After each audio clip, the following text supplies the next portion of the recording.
Mana hurmatli o'rtoqlar, yana ishonib qolmanglar. Ular boshqa kanal ochibdi.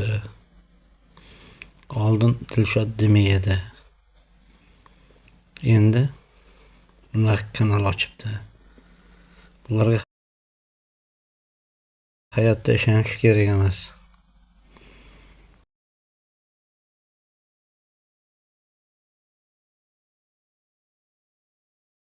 Mana hurmatli o'rtoqlar, yana ishonib qolmanglar.